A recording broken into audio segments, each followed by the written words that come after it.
प्रिय भक्तों, बजरंगबली की कृपा से हर संकट दूर हो जाता है। जीवन में सफलता और धन की प्राप्ति होती है। जो भी व्यक्ति श्रद्धा और विश्वास के साथ हनुमान जी की आराधना करता है, उसे कभी भी किसी भी प्रकार का भय, बाधा या आर्थिक तंगी नहीं होती है।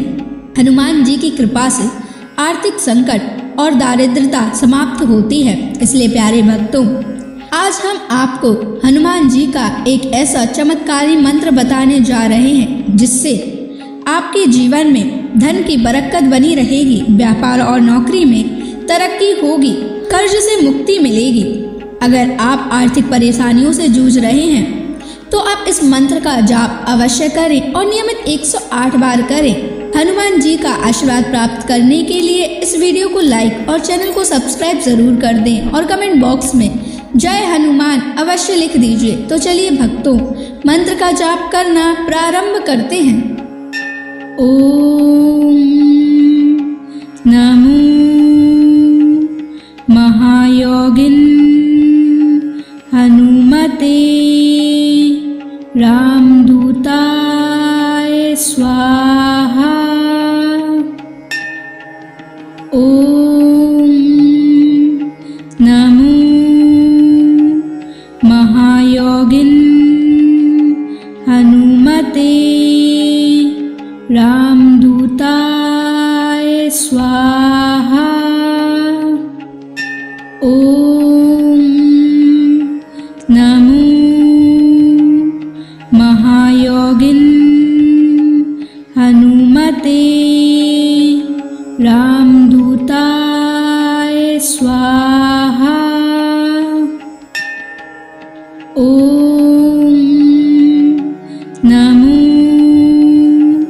महायोगिन हनुमते रामदूताय स्वाहा। ओम नमो महायोगिन हनुमते रामदूताय स्वाहा। ओम नमो महायोगिन हनुमते रामदूताय स्वाहा। ओम नमो महायोगिन हनुमते रामदूताय स्वाहा। ओम नमो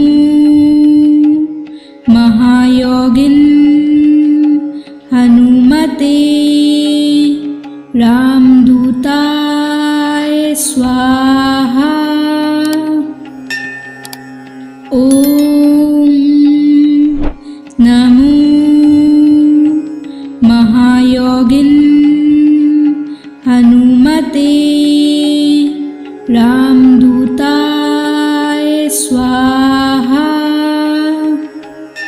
ओम नमो महायोगिन हनुमते रामदूताय स्वाहा। ओम नमो महायोगिन हनुमते रामदूताय स्वाहा।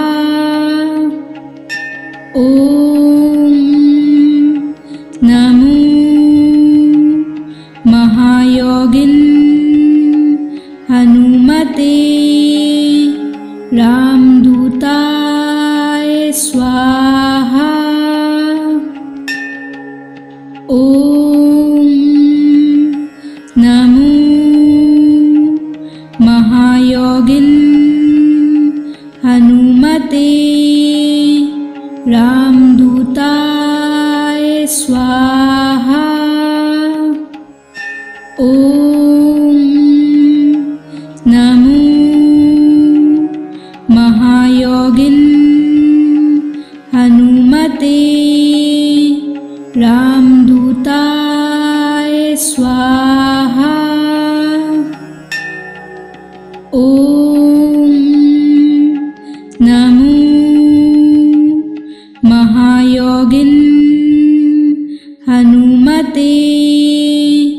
रामदूताय स्वाहा। ॐ नमो महायोगिन् हनुमते रामदूताय स्वाहा। ॐ नमो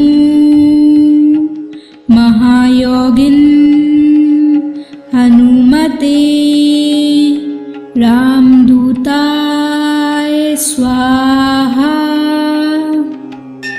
ॐ नमो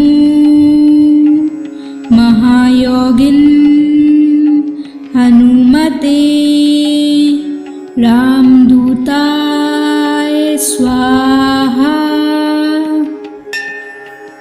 ॐ नमो महायोगिन् हनुमते रामदूताय स्वाहा। ॐ नमो महायोगिन् हनुमते रामदूताय स्वाहा। ॐ नमो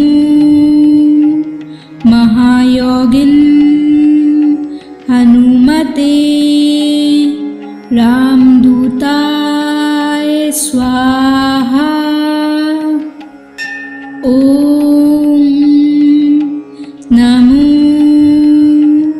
महायोगिन् हनुमते रामदूताय स्वाहा। ॐ नमो महायोगिन् हनुमते रामदूताय स्वाहा। ॐ नमो महायोगिन् हनुमते रामदूताय स्वाहा। ॐ नमो महायोगिन् हनुमते रामदूताय स्वाहा। ॐ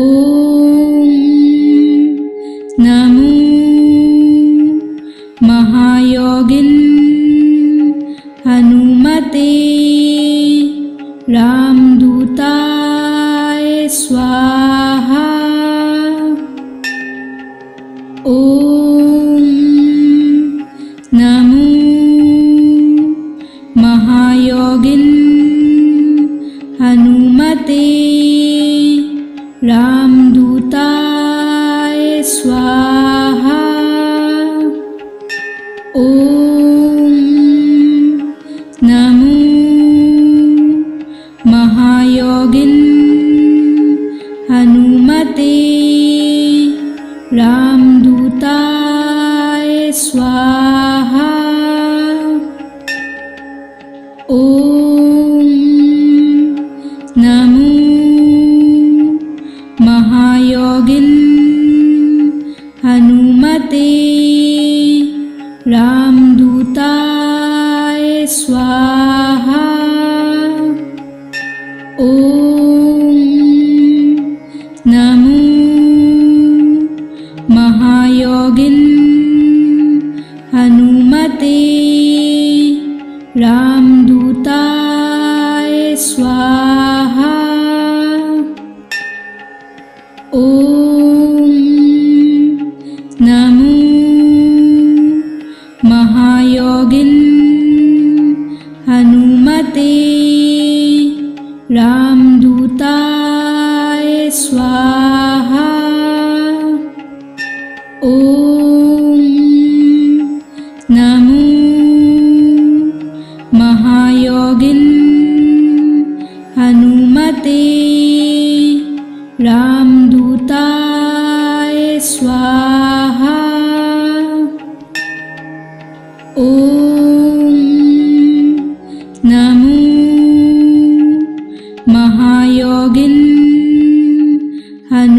हनुमते रामदूताय स्वाहा। ॐ नमो महायोगिन हनुमते रामदूताय स्वाहा। ॐ नमो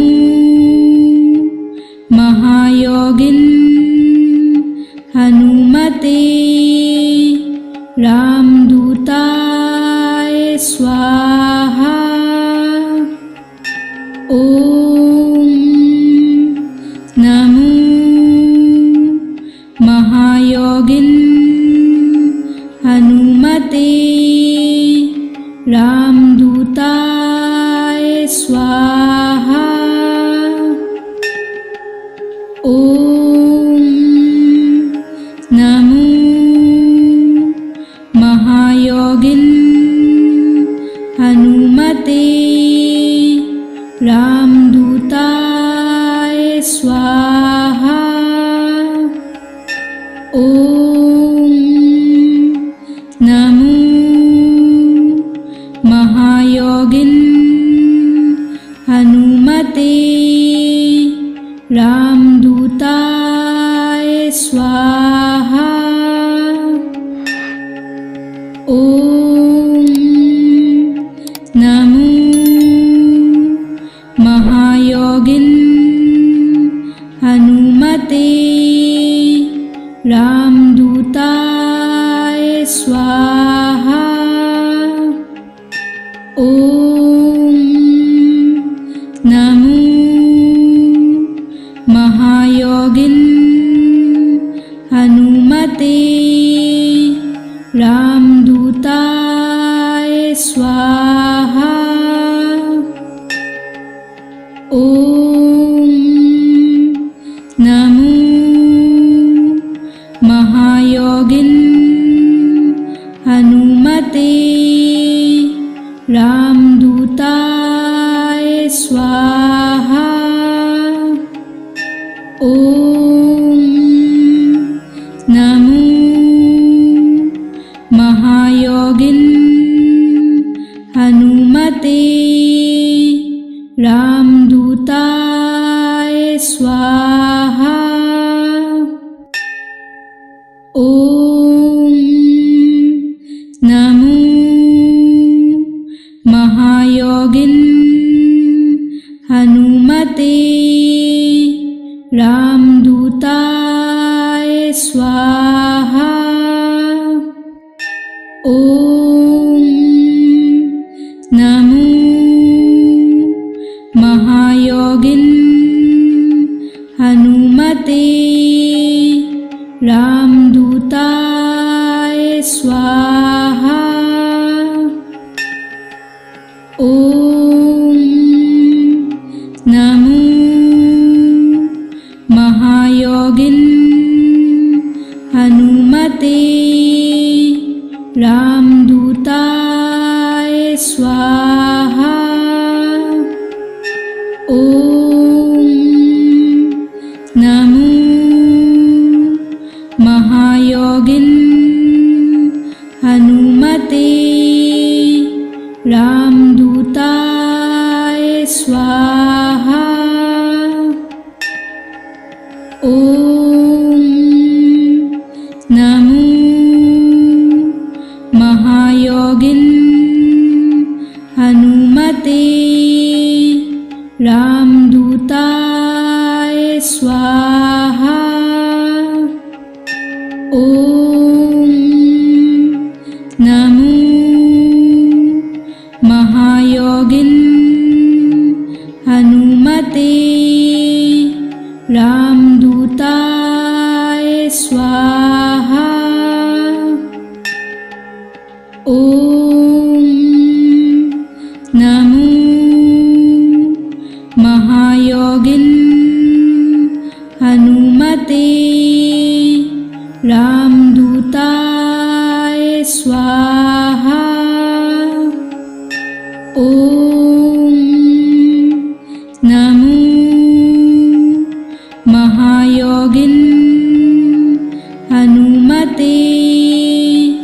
रामदूताय स्वाहा। ओम नमो महायोगिन हनुमते रामदूताय स्वाहा। ओम नमो महायोगिन हनुमते रामदूताय स्वाहा। ओम नमो महायोगिन हनुमते रामदूताय स्वाहा। ओम नमो महायोगिन हनुमते रामदूताय स्वाहा। ओम नमो महायोगिन हनुमते रामदूताय स्वाहा। ओम नमो महायोगिन हनुमते रामदूताय स्वाहा। ओम नमो महायोगिन हनुमते रामदूताय स्वाहा। ओम नमो महायोगिन हनुमते रामदूताय स्वाहा। ओम नमो महायोगिन हनुमते रामदूताय स्वाहा। ओम नमो महायोगिन हनुमते रामदूताय स्वाहा। ओम नमो महायोगिन हनुमते रामदूताय स्वाहा। ओम नमो महायोगिन हनुमते रामदूताय स्वाहा। ओम नमो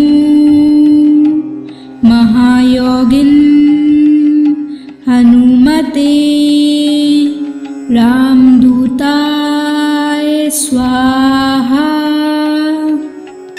ओम नमो महायोगिन हनुमते रामदूताय स्वाहा। ओम नमो महायोगिन हनुमते रामदूताय स्वाहा। ओम नमो महायोगिन हनुमते रामदूताय स्वाहा। ओम नमो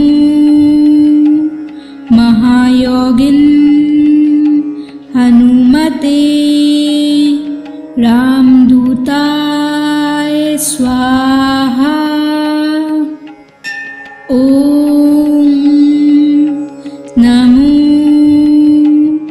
महायोगिन हनुमते रामदूताय स्वाहा। ॐ नमो महायोगिन हनुमते रामदूताय स्वाहा। ॐ नमो महायोगिन हनुमते रामदूताय स्वाहा। ॐ नमो महायोगिन हनुमते रामदूताय स्वाहा। ॐ नमो महायोगिन हनुमते रामदूताय स्वाहा। ॐ नमो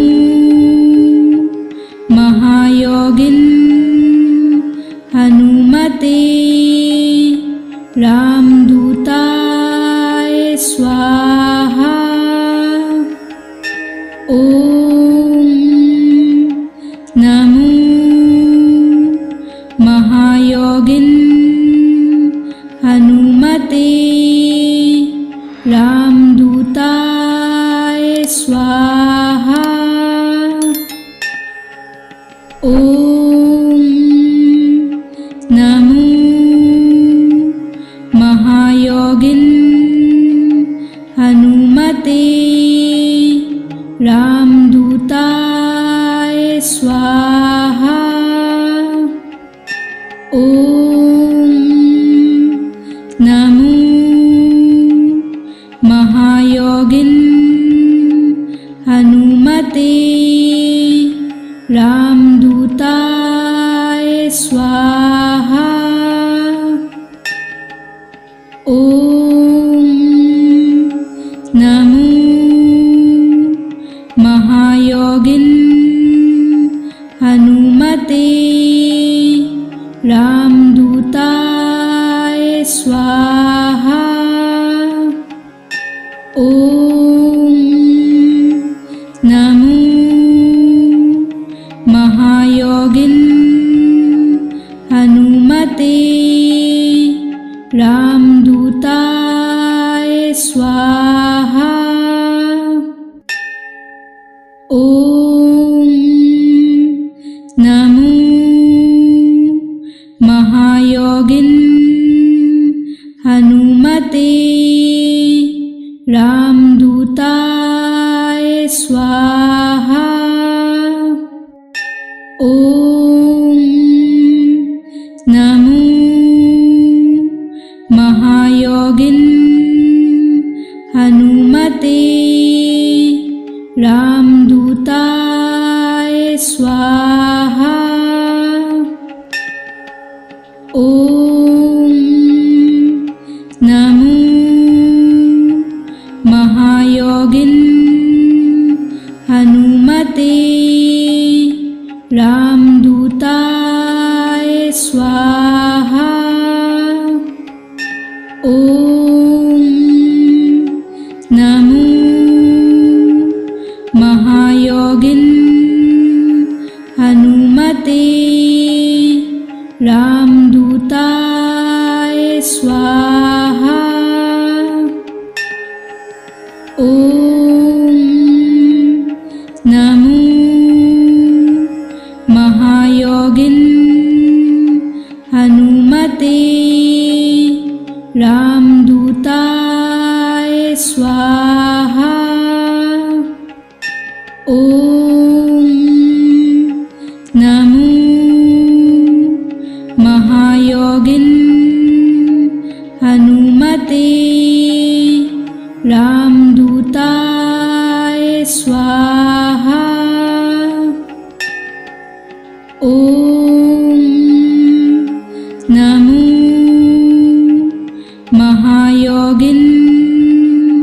हनुमते रामदूताय स्वाहा। ओम नमो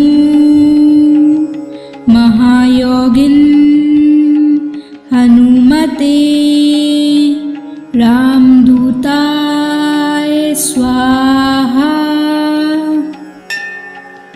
ओम नमो महायोगिन हनुमते रामदूताय स्वाहा। ओम नमो महायोगिन हनुमते रामदूताय स्वाहा। ओम नमो महायोगिन हनुमते रामदूताय स्वाहा। ओम नमो महायोगिन हनुमते रामदूताय स्वाहा। ओम नमो महायोगिन हनुमते रामदूताय स्वाहा। ओम नमो महायोगिन हनुमते रामदूताय स्वाहा। ओम नमो महायोगिन हनुमते रामदूताय स्वाहा। ओम नमो महायोगिन हनुमते रामदूताय स्वाहा। ओम नमो महायोगिन हनुमते रामदूताय स्वाहा। ओम नमो महायोगिन हनुमते रामदूताय स्वाहा। ओम नमो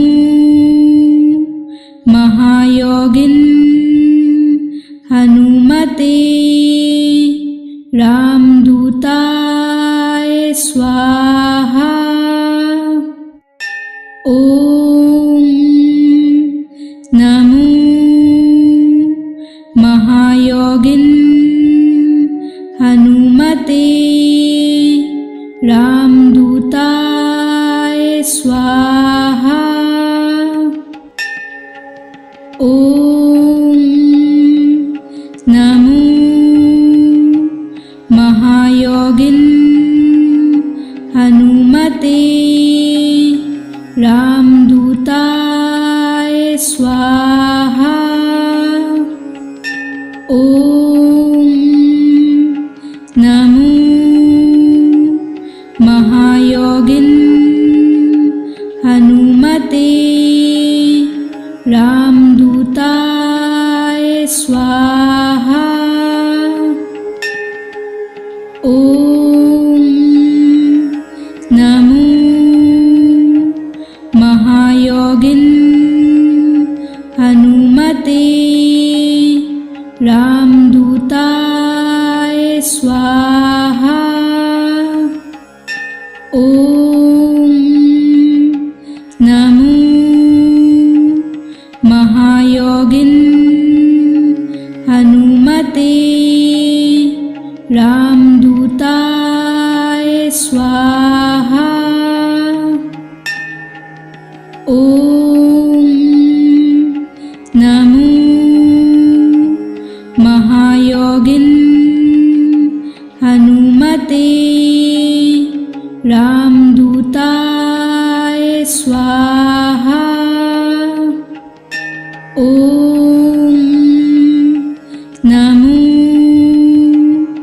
महायोगिन हनुमते रामदूताय स्वाहा। ओम नमो महायोगिन हनुमते रामदूताय स्वाहा। ओम नमो महायोगिन हनुमते रामदूताय स्वाहा। ओम नमो महायोगिन हनुमते रामदूताय स्वाहा। ओम नमो महायोगिन हनुमते रामदूताय स्वाहा। ओम नमो महायोगिन हनुमते रामदूताय स्वाहा। ओम नमो महायोगिन हनुमते रामदूताय स्वाहा। ओम नमो महायोगिन हनुमते रामदूताय स्वाहा। ओम नमो महायोगिन हनुमते रामदूताय स्वाहा। ओम नमो महायोगिन हनुमते रामदूताय स्वाहा। ओम नमो महायोगिन हनुमते रामदूताय स्वाहा। ओम नमो महायोगिन हनुमते रामदूताय स्वाहा।